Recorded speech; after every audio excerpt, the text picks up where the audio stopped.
Crear es también rastrear nuestra huella futura en un terreno incierto. De ahí que sea posible pensar haceres, como itinerarios, inventar mapas que cuenten recorridos y describan territorios, que aunque creamos conocer, se develen nuevos en cada relato.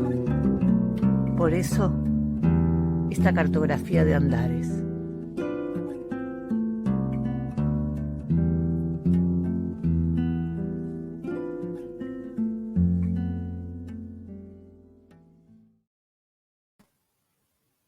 Bueno, buenas tardes, bienvenidos todas las personas que estén por ahí en el momento de esta transmisión o después, como digo siempre, a esta nueva edición de Cartografía de Andares, este podcast sobre música para guitarra y sobre guitarra.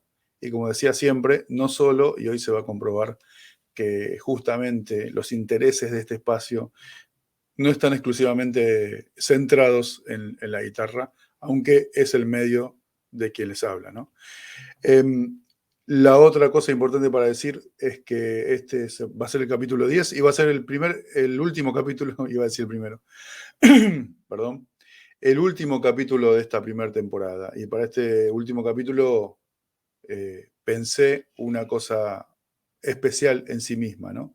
Así que, bueno, antes de pasar a las cuestiones lógicas del podcast, que es la charla con la artista de esta ocasión, vamos a poder pensar algunas cosas en torno a este breve tiempo, estos breves 10 capítulos y un par de cosas más.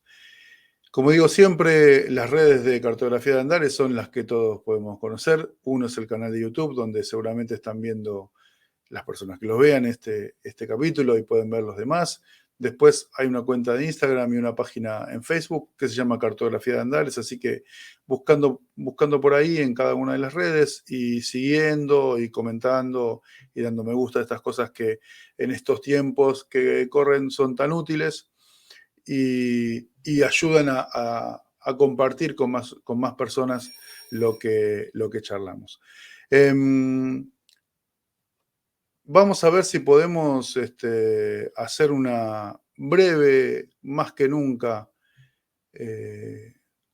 a modo de editorial, como digo, una editorial que siempre, que no me animo todavía a llamar editorial, pero bueno, es una breve idea sobre algunos pensamientos que tienen que ver con nuestra actividad.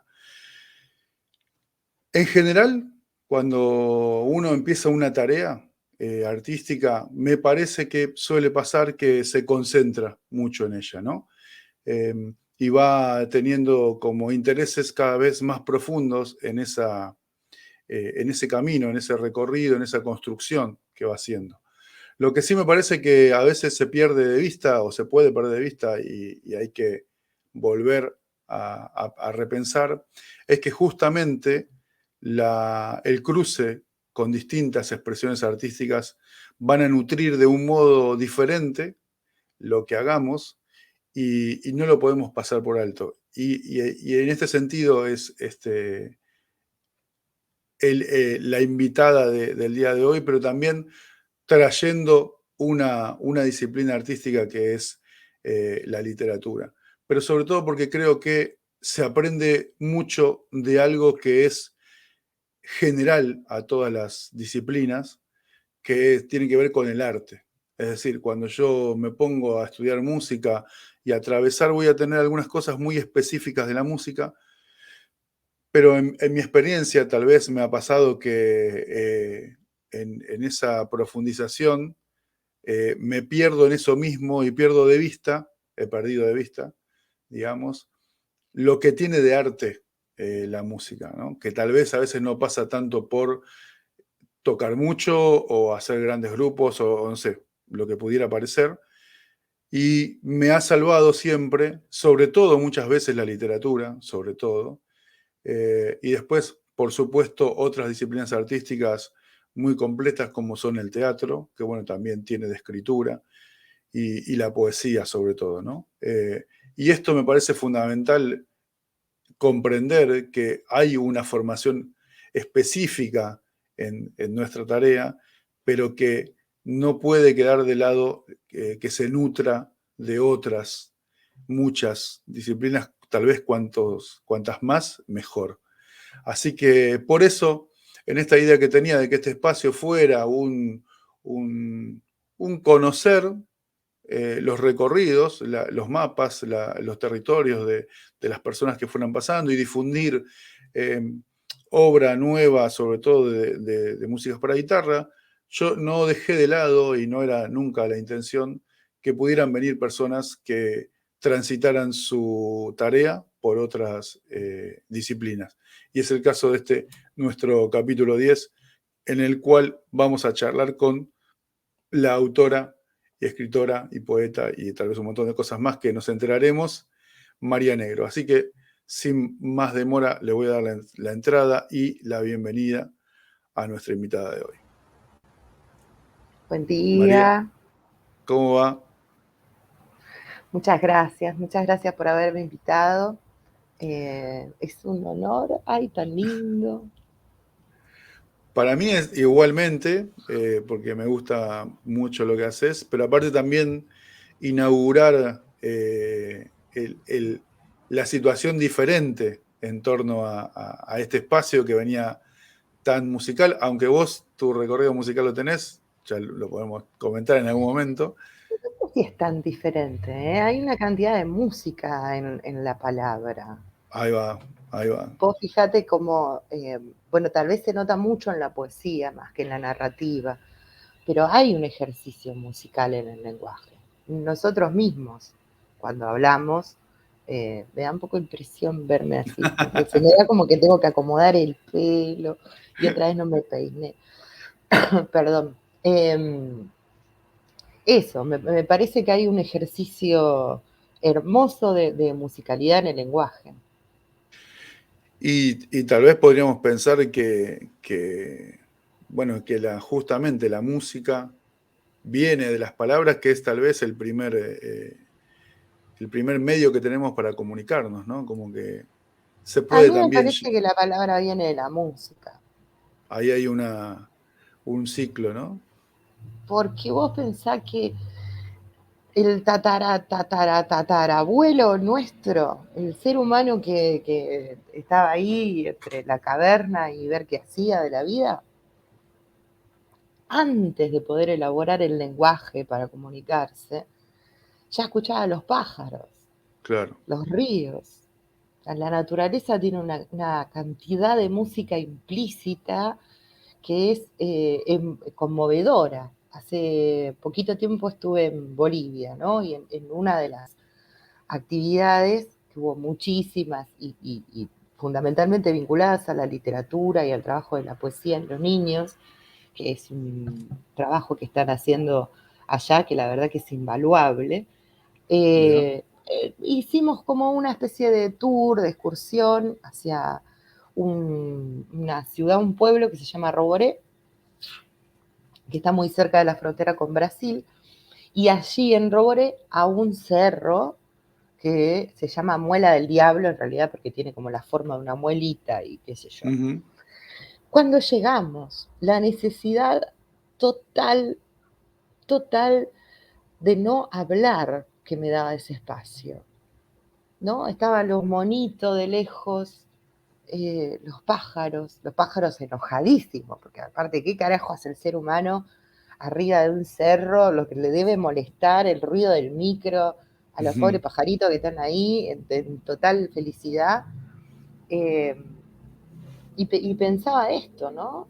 O sea, hemos absorbido la música y tal vez es desde la música, ahí ya ni soy antropóloga ni estaba con vida en ese momento como para tener la certeza, Uh-huh. pero sospecho que es a través de la música que nos acercamos al lenguaje.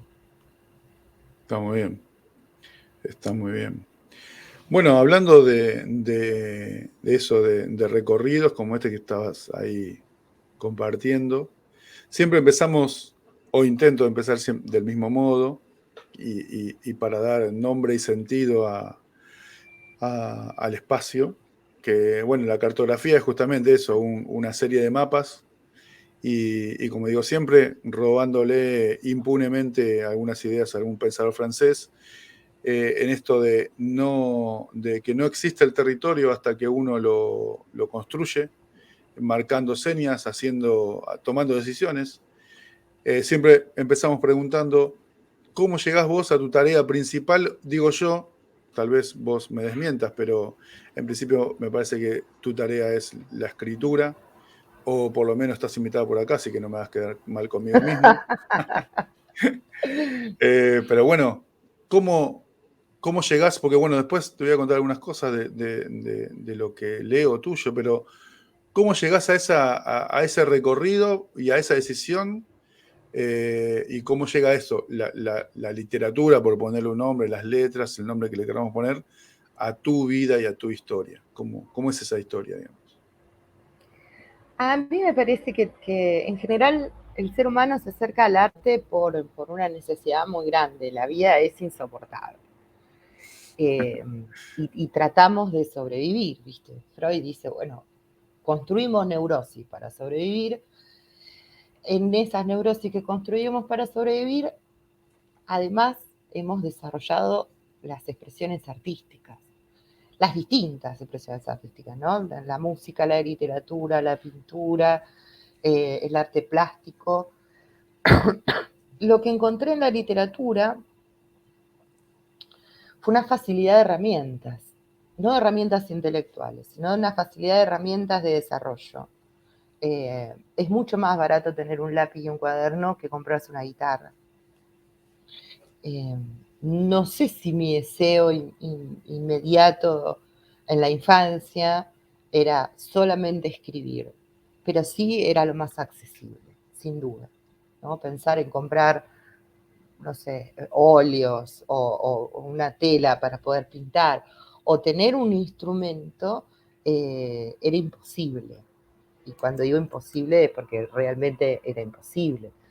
Soy hija de uno de los barrios más humildes que tiene mi querido partido de San Martín, y por lo tanto, ahora, estos últimos años, en un barrio muy cercano, no en el barrio de mi infancia, pero sí en un barrio muy cercano, hay un grupo de jóvenes que está haciendo música clásica con los chicos, que me parece bellísimo ese acceso, pero la verdad es que la literatura era, la posibilidad de expresarme literariamente era lo más accesible a la economía de mi familia, y tenía la necesidad del decir, ¿no? Y a través de la escolaridad uno se acerca al aprendizaje de la palabra.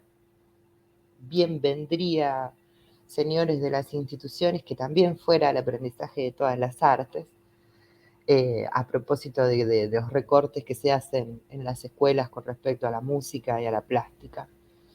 Totalmente. Como todavía no nos han quitado el recorte a la palabra, era lo que estaba ahí, era lo palpable, y me provocaba una cantidad de emociones leer, emociones físicas, ¿no? Me hostigaba la imaginación, me provocaba cosas. Uno de los primeros libros que me acuerdo de haber leído fue Tom Sawyer. Era muy chiquitita, Mira, 6, 7 años, recién aprendí a leer. Y yo te puedo asegurar que todavía no fui al Mississippi, pero sé cómo es. claro, claro. Porque yo estuve ahí. Y me resultaba mágica la posibilidad de estar ahí sin moverme de mi habitación. Ujú. Y me causaba mucha curiosidad poder provocar eso. ¿Dónde estaba el truco? ¿Cómo hacía ese señor, que se llamaba Twain, para que yo pudiese estar en el Mississippi sin moverme de mi casa? Me causaba mucha curiosidad cómo se provocaba eso. Entonces, los primeros intentos de la literatura en realidad eran diarios, donde yo Mira, contaba, como hacemos comúnmente más las niñas que los niños. Ahí sí hay toda una cuestión, quién juega con muñeca y quién se va a jugar a la pelota. sí, Por lo general las niñas, ya no sé en este momento, pero voy a cumplir 44 la semana que viene, hace 35 años atrás, las pibas usábamos el diario. Y claro. tenía como un ejercicio, además, brutal, ¿viste? Me la pasaba escribiendo en el diario. No solo las cosas que me ocurrían en el colegio o en el barrio o en mi casa, sino también las que empezaba a inventar.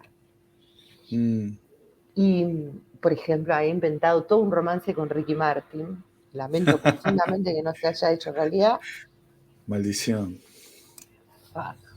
Igual todavía estamos a tiempo, Ricardo, si No, estás no. escuchando esto, estoy a tu disposición. Te paso el WhatsApp cuando terminamos. Sí, bueno, este espacio también puede servir para eso. Sí, Ricky Eh, Martin, te estoy esperando. Desde que sí, tenía 7 años que te espero. Todavía, y te pienso esperar mientras la vida nos dure. excelente. Entonces ese amor por Ricky Martin y esa fantasía de noviazgo que yo tenía, y no sé, de verdad, tenía 7, 8 años, era muy chiquitita, fue como el primer ejercicio de la mentira. Y me fascinó la idea de poder contar mentiras y que parecieran honestas. Claro.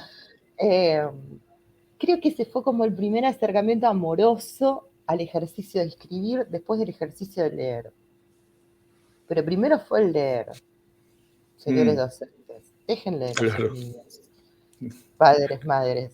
Inviertan de vez en cuando en un librito usado, una cosita. Eh, el ejercicio de leer fue el empujón.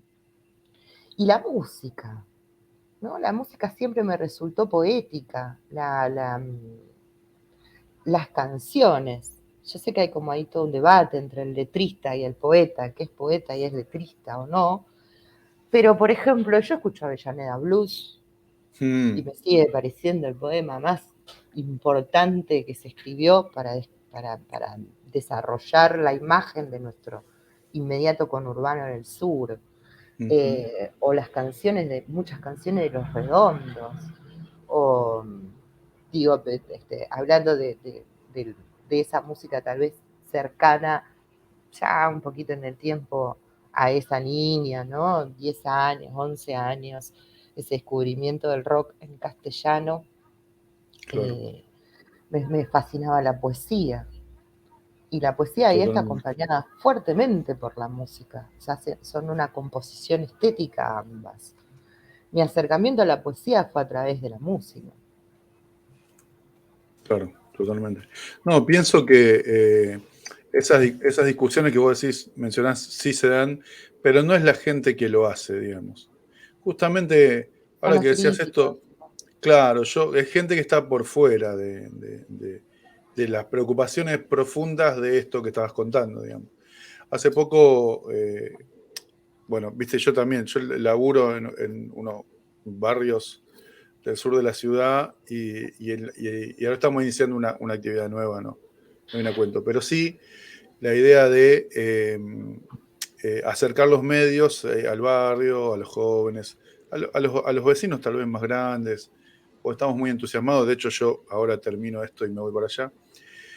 Bueno, contanos dónde es, chusmea un poquito, que yo quiero saber. En Carrillo. Iniciamos de barrio Ramón Carrillo. Yo vengo trabajando hace muchos años y las diversas tareas nos fueron llevando a construir un espacio audiovisual, que es un medio que, si bien uno puede tener alguno de los compañeros que estamos trabajando, cierta humilde recorrido y no somos expertos, pero tampoco le tememos a aprender, que me parece un poco claro. este espíritu de lo que vos contabas de niña. Si no perdemos eso, podemos hacer lo que querramos.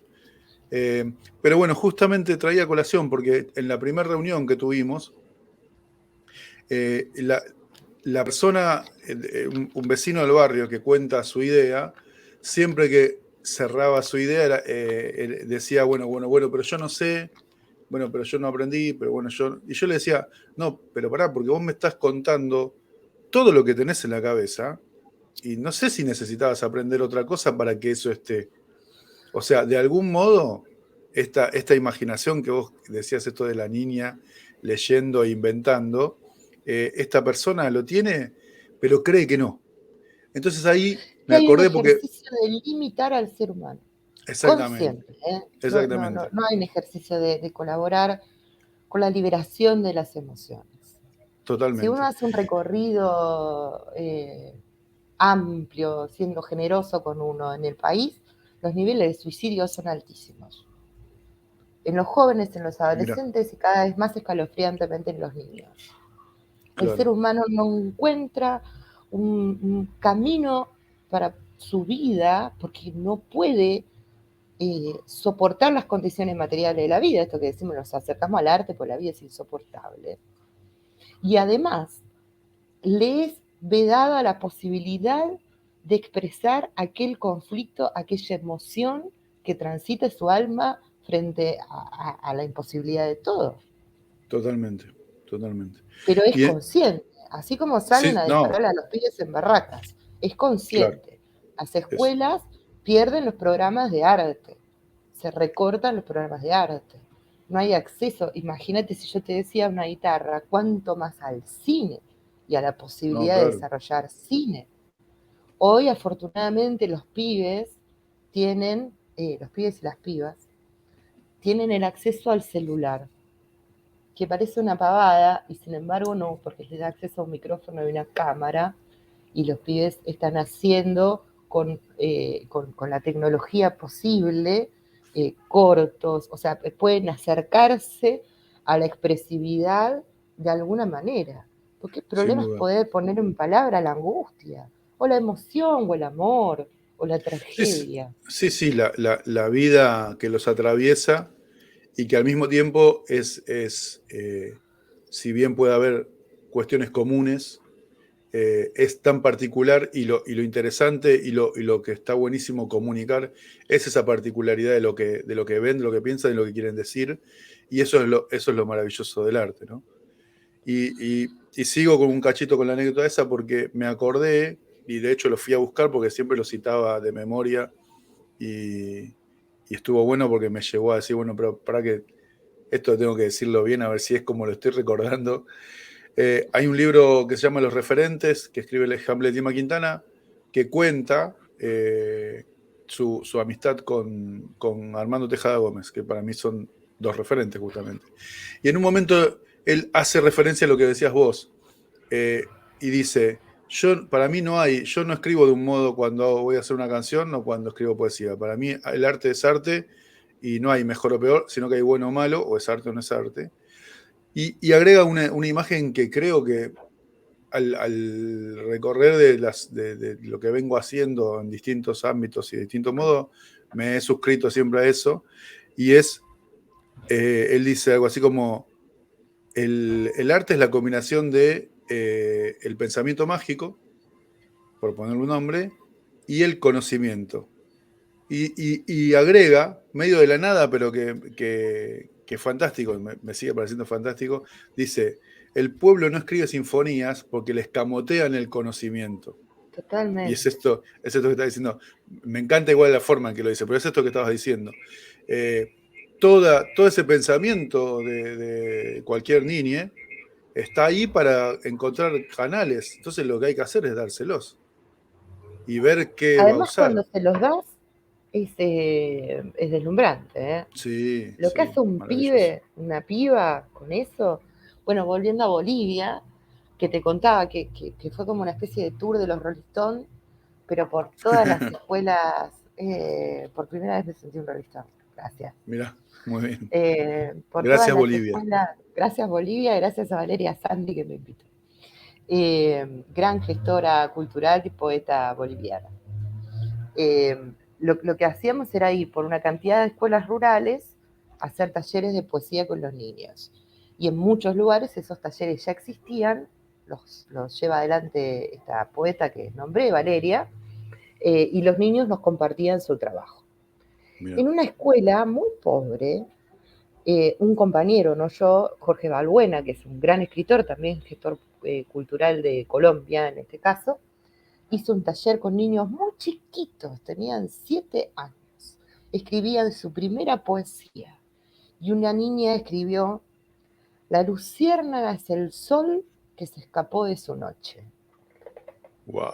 Yo animo al público a ver si es capaz, carajo, de poder desarrollar una imagen tan íntima y profunda como hizo esa niña. Claro. Qué bárbaro.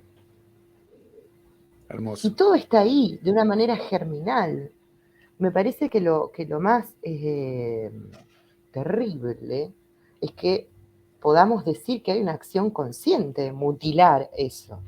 Mutilarlo quiere decir a veces mutilar la vida propia y Sí. otras veces mutilar el deseo, que es prácticamente lo mismo. Claro. Y se transforman en adultos funcionales que dicen, bueno, yo no sé, yo no estudié, yo no pude, pero se me ocurre esto, pero yo no sé. ¿No? Hay una mutilación de la posibilidad. Sí, sí, sí, sí. Sí, eso justamente es lo que hace, o sea, esto que decías, hay una tarea que no es arbitraria, no es que pasa porque sí, sino que tiene planes, que lo que van a hacer es impedir el desarrollo de estos deseos que todas las personas tienen. Esto es una cosa también que siempre insisto en los espacios donde estamos compartiendo algo, aprendizaje, digamos, recorridos. Cualquier persona puede hacer lo que quiera, porque Somos esa humanidad que escuchaba a los pájaros, claro, que inventó el yo, lenguaje, que un totalmente, yo día digo, tensó una cuerda y dijo a ver cómo suena. Somos esta humanidad que creó, que crea, la que se quiere destruir cuando vos escuchás en la televisión que los policías le dijeron son unos negritos de la villa y que pegarle un tiro en la cabeza a cada uno. Eso es un totalmente, pensamiento profundo. Eso es una política profunda. Lo que quieren hacer con nuestros hijos es pegarle un tiro en la cabeza. Si Claro. algo sobra en este mundo son negros. Entonces, ¿a quién le importa si ese pibe, esa piba, puede convertirse en un violín, como decía Rambo? Ujú, No importa ujú. eso. Hay que pegarle un tiro en la cabeza. O hay que mandarlos a laburar 14 horas a algún lado y, viste, que sirvan para algo. La idea del servir, de la utilidad. Lo maravilloso del arte es que no tiene ninguna utilidad. La Totalmente. fortaleza del arte es que no tiene una utilidad económica, concreta y real, ¿no? Cuando uno compone, y hablo de componer en un verbo amplio, ¿no? Cuando uno compone una obra, cuando uno se sienta a escribir un cuento, cuando uno se sienta a desarrollar una canción, cuando uno comienza un cuadro, lo que compone es su verdadero premio. Después, Claro. si tiene un recorrido, si se lo comparte a otros, si termina sacando un disco o si expone en una galería o sale un libro de eso, es un segundo momento. En el momento de la creación no se está pensando en esto cuando el arte es genuino. Como el Ujú. niño que se pone a hacer un dibujito al costado de la hoja mientras la maestra le está dictando las tablas de multiplicar. Es el deseo íntimo, atávico, humano de expresarse. Eso es lo que Totalmente. se intenta mutilar, eso es lo criminal, por eso es tan valioso, me parece, este tipo de tareas. La tuya, la de Valeria, la de los chicos que están haciendo música clásica en una orquesta en Lanzón, en San Martín. Estas tareas de ir y decirles, la posibilidad es nuestra porque nos pertenece como especie vamos a tener que salir a pelear la educación a mordiscones.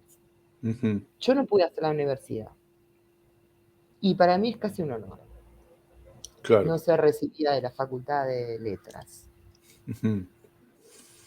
Está muy bien. Eso me ha permitido no ser autodidacta, que es una palabra que me parece mezquina, porque ¿no? Uno solo se educó, yo no me eduqué sola, yo tuve grandes maestros, acá tengo a uno, mirá, tal vez el más grande maestro de mi vida, mi queridísimo Macedonio Fernández, Sí, y sí. grandes maestros, gente muy generosa que me compartió su sabiduría. El almacenero de la esquina de mi casa, mis maestros de la vida, mis amigos, enormes artistas con los que uno puede sentarse a tomar un café y aprender un montón. No es correcta la palabra autodidacta, pero sí no tuve la fortuna de no pasar por adentro de la academia, porque Claro. tampoco es un espacio hecho para los que laburamos. Si vos tenés que cursar a Total. la mañana, a la tarde, a la noche, ¿en qué momento laburás? Sin dudas. No está armada para los trabajadores. Las universidades que existen ahora en el conurbano, que era algo que hace 30 años no existía, permite que se acceda un poco más, pero el mecanismo de funcionamiento de la academia no está hecho para pibes que tienen que ir a laburar. Y la verdad es que en los barrios los pibes ya después de los 12, 13 años están laburando de algo. Claro. Y una cosa no debería poder impedir la otra, ¿no? Mientras peleamos porque esos pibes tengan una infancia libre de laburo, y estos chicos tienen que ir a laburar igual, estos chicos y estas chicas tienen que ir a laburar igual, no debería impedirle la posibilidad de acercarse al arte, de desarrollarla como lo deseen, de la forma en que su sensibilidad lo sienta. Dice, bueno, yo no sé, quiero hacer música, a mí me gustaría hacer cine. César González es un artista que yo admiro muchísimo, él es poeta y Uf. es cineasta. La tarea de César González, pero si César González no hubiese transformado su dificultad de estar en cana para poder estudiar y hubiese tenido algún bagaje íntimo en su humanidad que le permitiese transformar esa dificultad, cabría en el montón de pibes que terminan muertos en los penales de menores. Ujú. ¿No? Uno discute la dificultad, los pibes metidos en la droga, el desastre que significa la droga dentro de los barrios, el desastre que significa la droga dentro de los barrios. Pero no discutimos qué otra cosa tiene esos pibes para hacer, que no sea reventarse el cuerpo, porque la almita no tiene lugar para fluir, ¿no? ¿Qué hace el río cuando no puede correr? Se pudre. ¿Qué hace el agua cuando no puede correr? Se estanca. Tienen el almita sin posibilidad de fluir. Acercarles, dar la batalla para poder acercarles el arte es defender la vida. Eso. Bueno. Usted quería hablar de literatura. Bueno, pero es esto, ¿no? Somos nosotros. ¿Quiénes somos nosotros? Los que pudimos esquivar la bala que te venía para acá. Mi adolescencia fue en los 90. Una bala a mi nombre seguro tenía. ¿No? Sí, claro, sí. en estos barrios. Los pibes corremos, ves un patrullero y corres. Obvio. Obvio. Los que sobrevivimos a esa bala que no nos pegó, y me parece que la mejor manera de hacer valer la fortuna que tuvimos de que no nos tocó es salir a defender la posibilidad de que a los pibes tampoco les toque. Bueno, yo quisiera decir algunas cosas, pero no puedo. Ay, diga. No puedo porque esto no me ha pasado hasta ahora. Bueno, me pasó, pero con otros temas. No, de la emoción, porque justamente, no sé, esto no es muy profesional, pero bueno, es mi podcast y me emociono lo que No, quiero, viejo. lo profesional es ser genuino. Claro, bien, bueno, gracias. Somos hijos de Antonio Carrizo, de esa gente. Ahí va. Lo profesional Bueno, sí, es ser genuino. de la REA. Claro, de No, lujo, justo esto que estabas diciendo me atraviesa de cerca y más en este tiempo. Para cuando se escuche en algún otro momento, tenemos hace unas horas otro asesinato a manos de la policía. Y esto que decías me retrotrajo a un montón de pibes que perdimos el barrio. Es que la lista no termina. Obvio. Y lo único que deseamos es en algún momento, no sé si frenarla, pero sí que no esté ahí en nombre de nuestros hijos. Claro. Y eso ya es un problema. Los chicos de monte. Y la aberración de que ocurra sobre la juventud, ¿no? De una forma tan consciente. Sí. Vos sabés que hace unos años participamos de un espacio juntos donde yo justamente contaba que tenía una canción y que la cantamos ahí, e invité a la gente a que se sumara, en donde justamente había aparecido por fin el cuerpo de Luciano Arruga, y paralelamente, al mismo tiempo, habían desaparecido 43 normalistas de Ayotzinapa. Y para mí había sido muy claro cómo el poder y sus fuerzas de represión iban sobre los jóvenes de un modo en el conurbano bonaerense y en la ciudad de Buenos Aires, y de otro modo en México. Pero invariablemente eran las fuerzas de represión en contra de la juventud. Pero fíjate por qué. Mira, yo hablando de no restringirnos, ¿no?, al conurbano o a nuestro propio país, Chile, 30 y pico de años, un pueblo sometido, del que me doy el placer, porque trabajo en una revista latinoamericana con hermanos y hermanas trasandinos, como nos dicen ellos, de decir que nadie daba 2 mangos por ese país. Nadie daba 2 mangos por ese país. Los que comenzaron la rebelión, que aún no cesa, porque también lo que hay que decir es que la rebelión no ha cesado en Chile, fueron los pibes. Que dijeron, ¿sabes qué? Yo el aumento del boleto no te lo pago. La criaturita que saltó el molinete del subte, no sé si tenía idea de lo que iba a venir después, pero lo más probable es que sí. En Colombia, otro país hermano que se levantó contra los ataques feroces que recibimos, porque digo que 1.000 pesos sea el equivalente a $5, uno se da cuenta cuando va al supermercado, ¿no? Totalmente. No es algo distinto a lo que pasa en el resto de Latinoamérica, fueron los jóvenes. Por eso decimos es un acto consciente. ¿Qué es lo que tiene el joven que no tiene el adulto? ¿O qué es lo que tiene el adulto que no tiene el joven? El adulto tiene pasado. Y en el pasado reside el miedo. Los jóvenes no tienen pasado inmediato. Tienen su infancia con la dureza que tiene la infancia pobre. No hay que romantizar para nada la infancia de la familia trabajadora. No. Con la dureza que tiene la infancia del pobre, tiene todo por delante. Claro. Entonces los jóvenes tienen un impulso de vida, una pulsión de vida que los hace, por ejemplo, salir a jugar a la pelota. ¿Hay algo más lindo que jugar a la pelota? Es muy distinto. Ayer escuchaba a una periodista, esto de estar, yo casi no veo noticieros, pero esto de verlo durante unos días, porque uno está muy, muy angustiado, siguiendo el caso de Lucas, el chico que asesinaron en Barracas.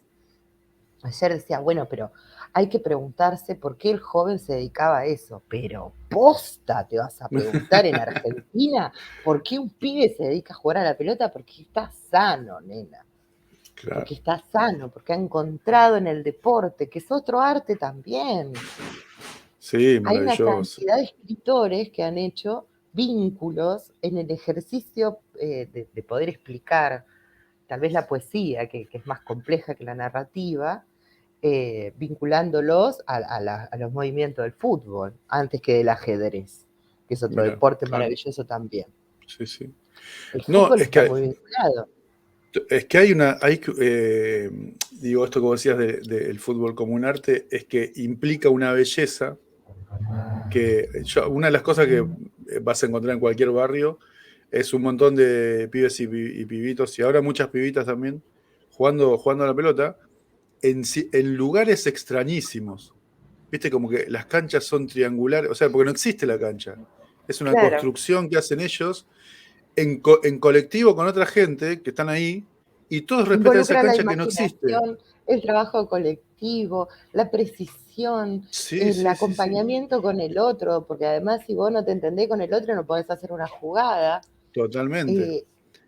Que luego cuando uno lo traslada, tal vez a un trabajo solitario o no, de la composición artística, en realidad nunca es solitario, o sea, vos estás mínimamente con tus materiales, si estás escribiendo, estás con tu material para escribir, que puede ser el papel o puede ser la computadora, ahora que tenemos el Word, que nos viene a salvar la vida, no tenemos que estar tachando tanto, o la máquina de escribir en otro momento, o la guitarra, o el papel y los colores para dibujar, o sea, siempre estás negociando con un material.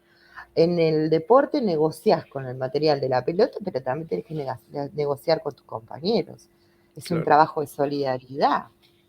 Sí, sí, sí. Sí, sí, y de imaginación colectiva, que es, no sé si hay algo más potente que eso.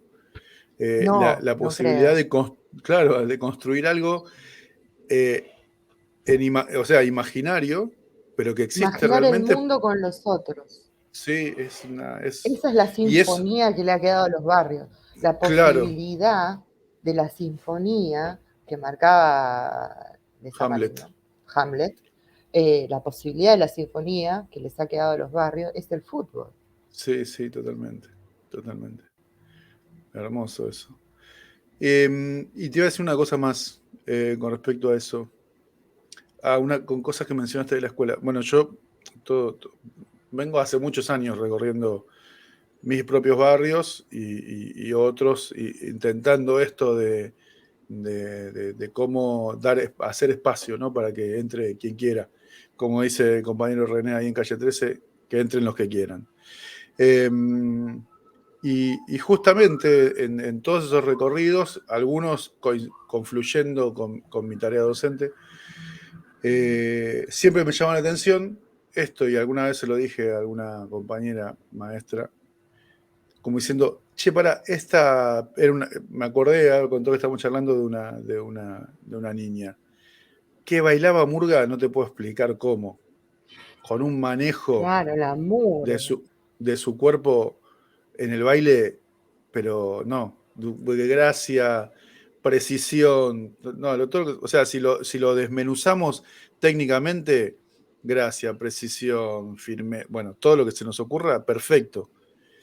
Y era un desastre en matemáticas, entre comillas, ¿no? Entonces yo decía, no puede ser.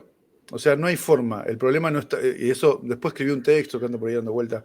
El problema no está en las personitas. El problema está en la institución. Porque no puede ser, pensaba yo en ese momento, y medio que lo fui comprobando, que esta persona que tiene este manejo de su cuerpo no Y del pueda, espacio. claro, no pueda con lo otro. No es que no puede, es que hay algo que está mal planteado. Porque sabemos, y bueno, y ahí se elaborarán distintas estrategias, que las personas que tienen problemas neurológicos y que lo primero que se manifiesta es en el cuerpo, problemas de otras capacidades, y bueno, ahí se hará algo para atender a esa situación. Pero una persona que tiene este manejo corporal, hay que replantear todo porque debería poder hacer lo mismo con todas las demás áreas. Y eso es muy significativo porque, bueno, para quien no sabe ver, como diría Yupanqui también, la tierra es tierra nomás. Claro. Bueno, para quien no sabe ver, el que baila murga nada más, y no, o sea, hay un montón de otras cosas ahí, muy, muy potentes justamente abrir espacios para que se desarrollen. Lo primero que hay es una apropiación de la danza. Totalmente. Una recuperación de la danza, que es despreciada además. Sí. Y fíjate que la murga, como el candombe, son tambores, ¿no? Es música muy, esto que decíamos, las sensaciones atávicas, ¿no? Las ancestrales, las que están sin nuestra conciencia, ¿no? Este registro de la música que está en los genes, este registro de nuestro territorio, pero de nuestro territorio amplísimo, ¿no? De nuestro territorio en el espacio y en el tiempo. Claro. ¿Quiénes somos nosotros? ¿Qué somos nosotros? Bueno, en principio somos personitas metidas acá, en unos límites determinados. Ahora, no somos eso. Somos seres humanos. Y estos seres humanos, como dijimos, ya vienen escuchando los pájaros y los ríos desde antes de poder hablar. Y han inventado la línea y han inventado el lenguaje y son dúctiles para el dibujo. Y la danza es la forma en que ha encontrado nuestro cuerpo de expresar emociones también desde tiempos ancestrales. Entonces todas las danzas son válidas. Esa danza en particular es una danza muy íntima, es una danza metida en los tambores que alguna vez escucharon a algunos parientes nuestros, y vos fíjate cómo, aunque una no sea la más danzarina dúctil, sin embargo vos escuchás un tambor y algo se te mueve, ¿viste? El tambor, claro, sí. Es el ruido del corazón. Nosotros vivimos toda la vida con un tambor adentro, que nos marca el ritmo, se pac, pac, pac, Sí. pac. Es nuestro propio ritmo el que está ahí. Y lo que han hecho los jóvenes, fundamentalmente, pero sí, eso hace mucho, es defender esa pequeña espacio de danza que tal vez se da un poco más en algunas épocas del tiempo, ¿no? Como el carnaval o las previas del carnaval, pero que es una defensa de la danza. Claro. Sí, sí. Tenemos Totalmente. derecho al latido. Me encanta. Bueno, no, claro, estamos, le cuento a la gente que está por ahí escuchando o viendo, estamos cortos de tiempo por actividades propias de la tarea de abrir espacios también de María, pero en realidad podíamos estar charlando 3 horas, en realidad. Así que, Capaz que aburrimos un poco a la gente. no, la gente, yo creo que pasa al revés. La gente que se aburre se va a aburrir, como decíamos, en otro orden de cosas, aún cuando estuviéramos 10 minutos, porque Sí, lo que estuvimos, lo que estuviste compartiendo fue a lugares bien profundos. Pero bueno, tal vez lo que tenga que pasar es que hagamos una segunda parte y que la segunda temporada empiece en la continuación de estos puntos que estuvimos charlando. No estaría ay, mal, sería muy se me ocurre, lindo, ¿no? muy Porque, lindo. porque me está quedando afuera charlar un poco de lo que haces, digamos, de tu obra, en algún sentido, que en realidad es todo esto mismo que dijimos, pero plasmado en algunos, en palabras. Pero bueno, no nos va a quedar tiempo para esto. Pero sí lo que no quería dejar de tocar como punto antes de despedirnos es algo que tiene que ver con, bueno, cuando un músico plasma una obra en otra época, pero ahora con otros formatos, se transforma en un disco, ¿no? Ahora se le llama disco, algo que no es disco, es otra cosa, pero es el concepto. Claro. Y en la tarea de la escritura es el libro, solo que el libro es un objeto aún en circulación, creo que de una belleza extraordinaria y que va a ser muy difícil como encontrar algo que lo iguale, ¿no? Y bueno, vos venís generando obra a través de los libros y bueno, me gustaría que antes de cerrar contaras, no sé si eh, no sé si explicitar bien qué, pero ¿cómo eso? ¿Cómo pensás un libro? ¿En qué momento decís, che, con todo esto lo voy a plasmar en esto? ¿Qué hay ahí de esa decisión? ¿Qué aparece, no? ¿Por qué? Bueno, como en todo un deseo, Ahí esto va. que decíamos, ¿no? La no mutilación del deseo. Y después la conceptualidad, que es también lo mismo que acompaña la creación de un disco. El disco tiene una conceptualidad. Ayer escuchaba el último de Pandolfo, esto de que decías, ¿no? Las nuevas formas, está Ujú. colgado íntegro en YouTube. Entonces le encontraba ese hilo conductor a todas sus canciones, y los libros tienen esa similitud. Claro, ¿Cuándo ocurre eso? Y afortunadamente es un poco misterioso. Digo afortunadamente porque entiendo que el misterio es el premio de lo genuino, como te decía recién. mm, Eh, Distinto es, bueno, ahora estoy comenzando a escribir un libro que no tiene nada de misterioso, pues es un libro de investigación. Entonces, ese libro de investigación tiene otro trabajo determinado, ¿no? Tiene un proceso determinado, proceso de hacer entrevista, después de acomodarla dentro de la narrativa y de construir el libro que contenga toda esa investigación. Ese es un claro, proceso. Ahora, cuando el acto creativo es poner un día te sentás a escribir un poema, otro día te sentás a corregir el poema, corrijan los poemas. Eh, y otro día te escribiste otro poema que después corregiste y vas encontrando entre esos materiales un hilo que los conduce. Y ese hilo que ocurre desde el misterio, ¿no? Porque son escritos en momentos distintos, en emociones distintas, por necesidades distintas. Ese hilo que los acompaña, cuando lo encuentro, trato de respetarlo.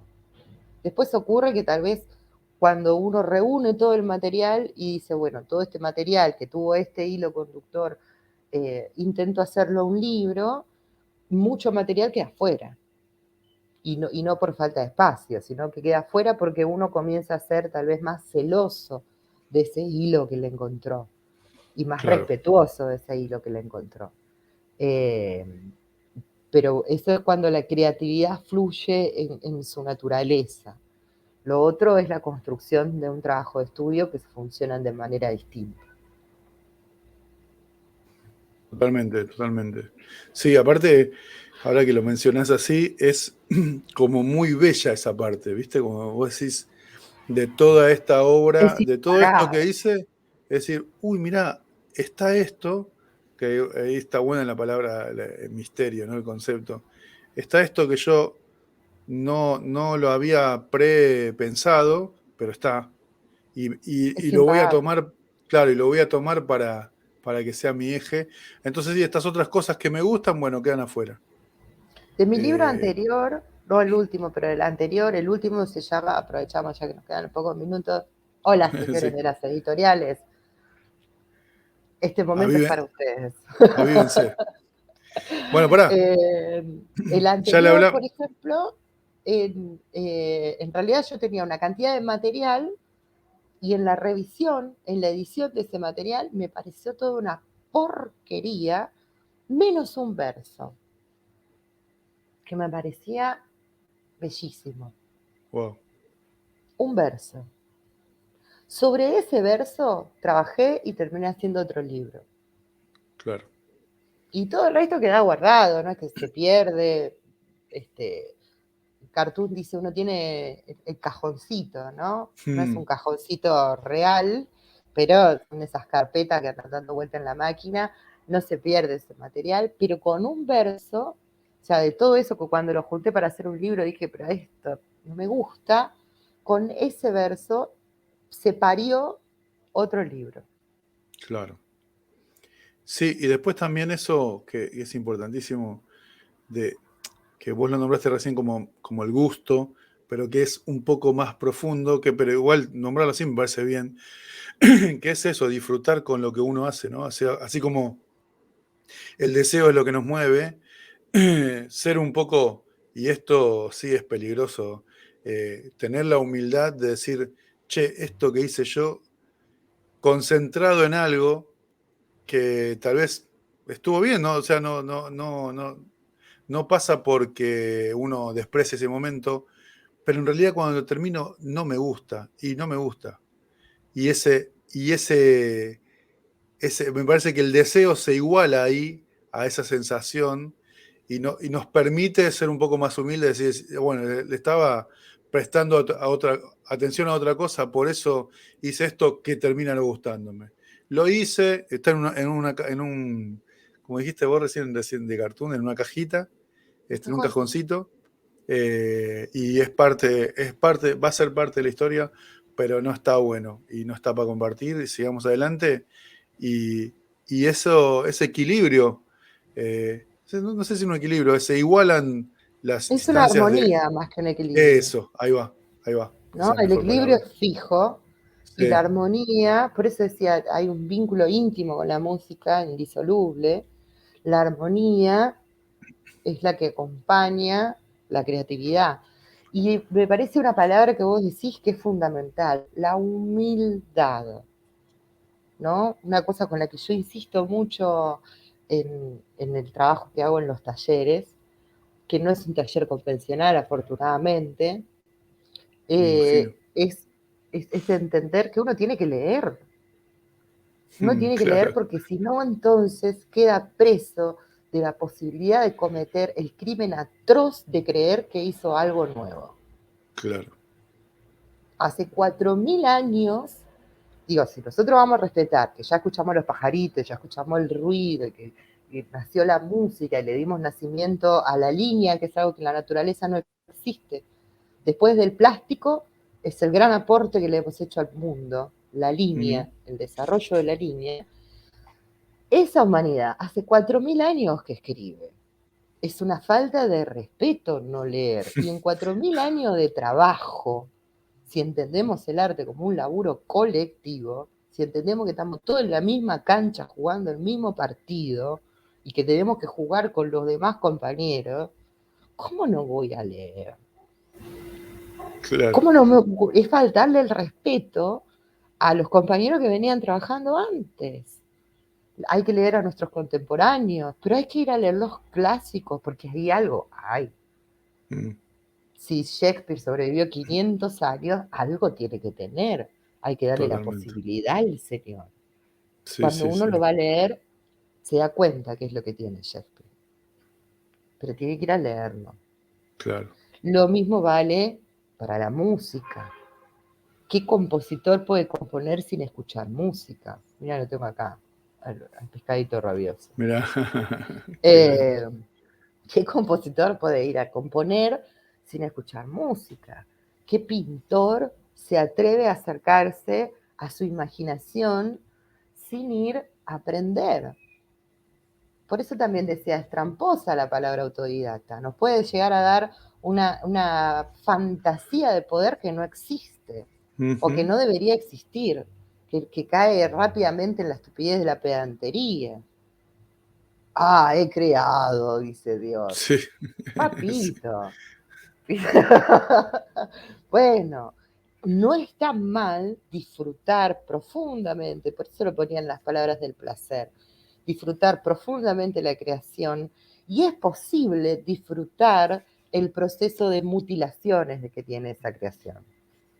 Sí, la verdad que es como decir, viste, este pibe me salió más o menos, con la diferencia de que, bueno, al pibe que te sale más o menos lo tenés que querer igual, al poema que te sale más o menos lo podés dejar a un costado, no se va a ofender y le vas a hacer un bien a tu propio trabajo poético, o a tu propio trabajo artístico, porque vas a poder entrar a la creación nuevamente desde un lugar más sumiso.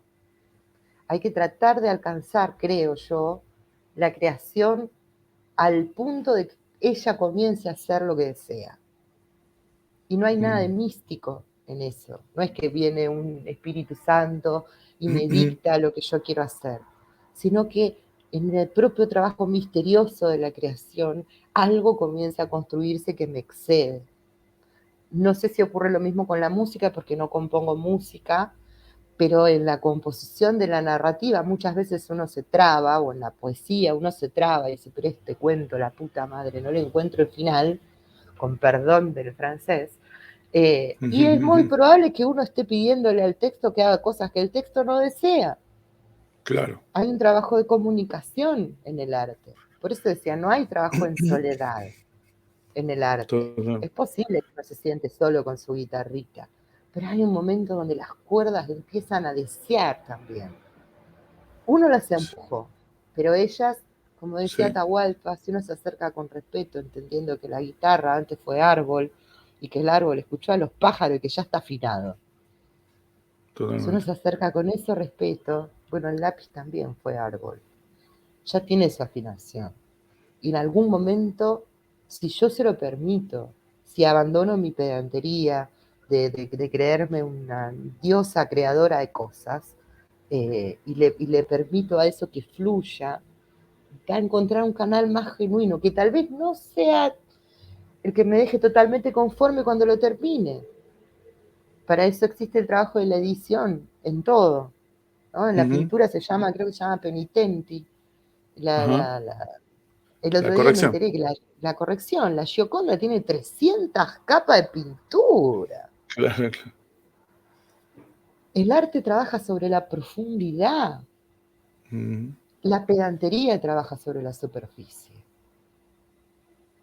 Totalmente. La pedantería es un elemento innecesario en el arte. El que lo quiere usar, que lo use. No le vamos a cortar las manos, pero tratemos de no comprarle los libros. Totalmente.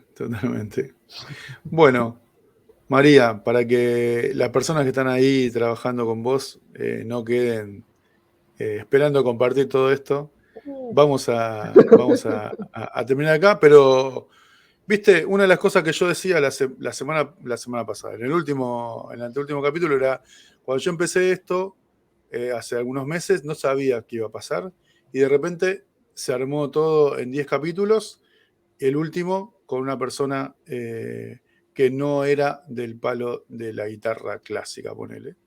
Y aquí estamos. Y así, casi de la nada y por los avatares de la vida misma, me parece que la segunda temporada va a empezar con el capítulo 2 de esta charla para seguir charlando y charlar sobre tu obra porque es algo que a mí me interesa. Tal vez sí puedo confesar una cosa, que es que en general la gente que he ido entrevistando no solo había escuchado su música, sino tal vez me había como profundizado en alguna cuestión y yo no conseguí tus libros todavía. Eso es un crimen. Sí, eso está mal, yo sé que está mal, pero de acá al primer capítulo de la segunda temporada los podré conseguir, los voy a leer y podré charlar más sobre eso.